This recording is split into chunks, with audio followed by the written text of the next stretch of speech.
With great power comes great responsibility. We ignore the thousands of women who stood up and stood by me and said everything I said is true. This is that there's a large contingent of men who still want to make money, go to the gym, be strong, drive a fast car, be traditionally masculine, and don't want to be shamed for that. Of course I believe in men and women. Of course I believe in love. Of course I believe in marriage. Of course I believe in family. Okay. I believe in marriage in the traditional sense. I believe a man has a duty to stand up and be a real man. I believe that the problem with the world today that we are facing is that not enough men are sticking to the age-old ways of masculinity.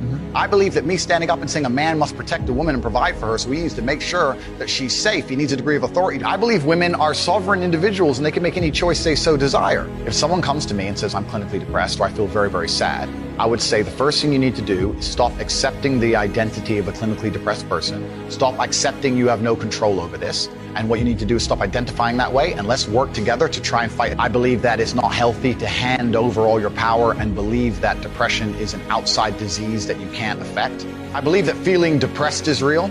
I don't believe depression as a clinical disease is real. I think PTSD is very real. Unfortunately, I have some friends who suffer from that. I know that feeling depressed is real. I believe that the number one power you have against these things are trying to take control of your own mind and affecting your own life.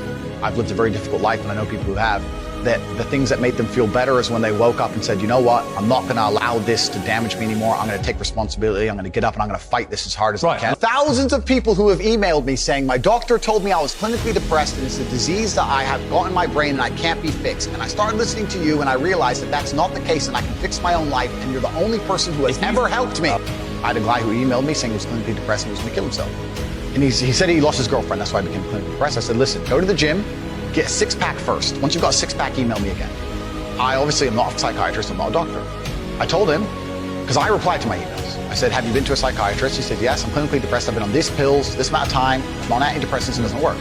I said, I don't know what to say to you besides this. Go to the gym, get a six-pack first. Once you've got a six-pack, email me again.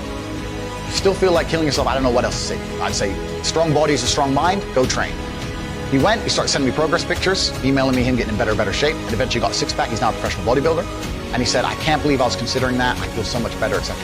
The doctor was telling him he was clinically depressed and couldn't cure it.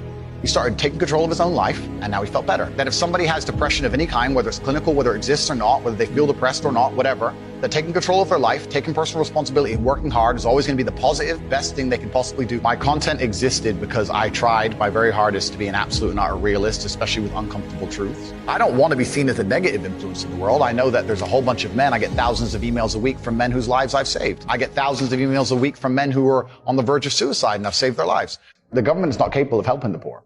And this is why it's so important as a person you take personal responsibility and understand you're living in a world where the matrix can be cracked. You can make a bunch of money, but you need to take responsibility and do it. I refuse to accept that there are people out there who cannot become happy, contented individuals. I refuse to accept we live in a world where God has created people who, no matter how hard they work and how good their life becomes, can't be happy.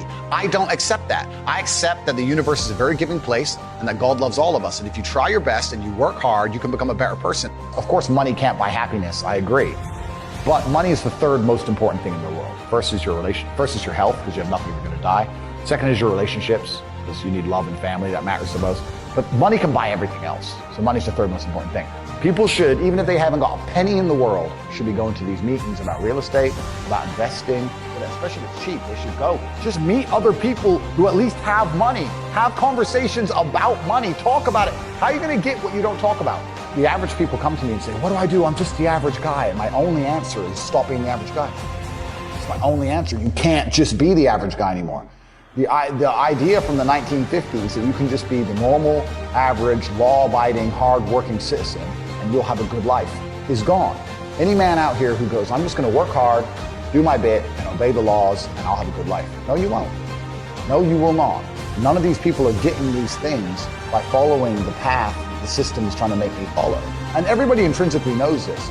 If you go to if you're at BP, you're at a petrol station, and I pull up in my Lamborghini, nobody goes, wow, he went to school. He studied hard. And they do that because they know that the easiest way to amass wealth is to break the rules, because the rules are not designed to allow most people to make money.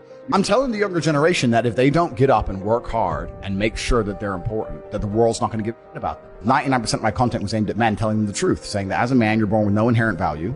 You have to become important. You have to go through some pain or go through some suffering to make people care about you. Otherwise, you're not going to matter. As a dude, if you walk into the party and you've put no effort into your life,